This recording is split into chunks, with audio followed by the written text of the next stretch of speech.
महत्वाची बातमी, वाहतूक पोलिसांकडे बॉडी कॅमेरा असेल तरच चालान कट करता येणार आहे असं मुख्यमंत्र्यांनी म्हटलं। वाहतूक पोलिसांसाठी टप्प्याटप्प्याने बॉडी कॅमेरा वापरात आणण्यात येणार आहे अशी माहिती मुख्यमंत्री देवेंद्र फडणवीसांनी सभागृहामध्ये दिली आहे। तर बॉडी कॅमेऱ्यामुळे चालान कट करताना होणाऱ्या भांडणांना चाप बसेल असं देखील मुख्यमंत्र्यांनी म्हटलं।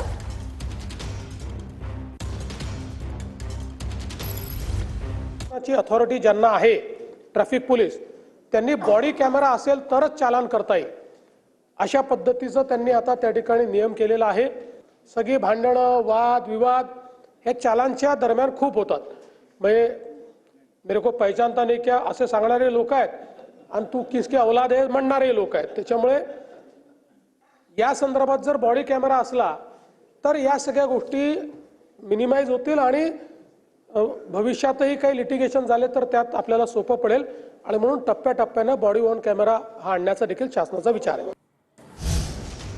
संजय बालगुडे यांची राज्य निवडणूक आयोगाकडे तक्रार। भाजपने पुण्यामध्ये प्रारूप मतदार याद्या बदलून घेतल्याची तक्रार त्यांनी केली आहे। अधिकाऱ्यांना निलंबित करावं अशी मागणी संजय बालगुडे यांनी केली। संजय बालगुडेंनी सीसीटीव्ही फुटेज देखील मागवलं होतं। भवानीपेठ क्षेत्रीय कार्यालयामध्ये भारतीय जनता पक्षाचे पदाधिकारी हे त्या ठिकाणी बसून याद्या तयार करत होते ह्या प्रभागाच्या।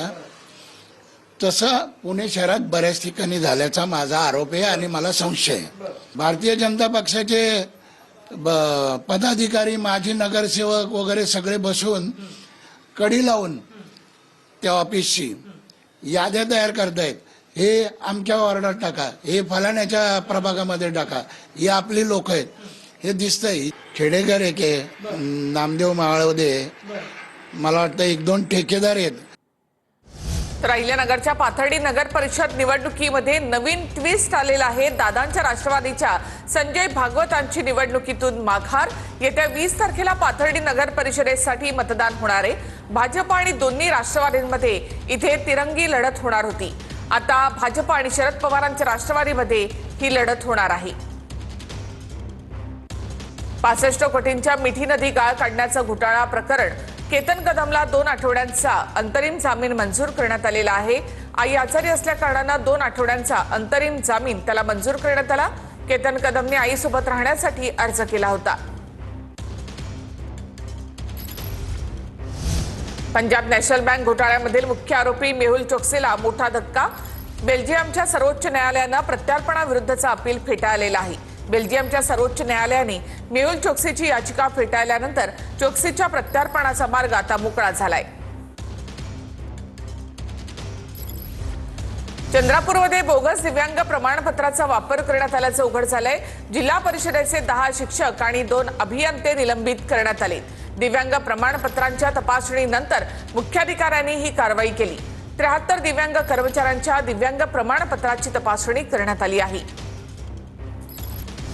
माड्याच्या टेंभुर्णीमधील वकील मारहाण प्रकरणात परस्पर गुन्हा दाखल करण्यात आलाय। वाळू माफियांकडून वकिलाला मारहाण करण्यात आली आहे।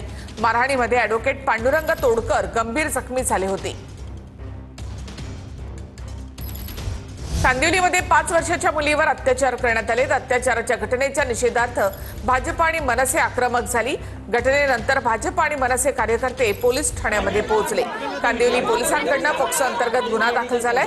अल्पवयीन मुलीवर उपचार करण्यात विलंब झाल्याचा आरोप देखील करण्यात आला आहे। अत्याचाराच्या घटनेचा मनसेकडून निषेध करण्यात आलाय।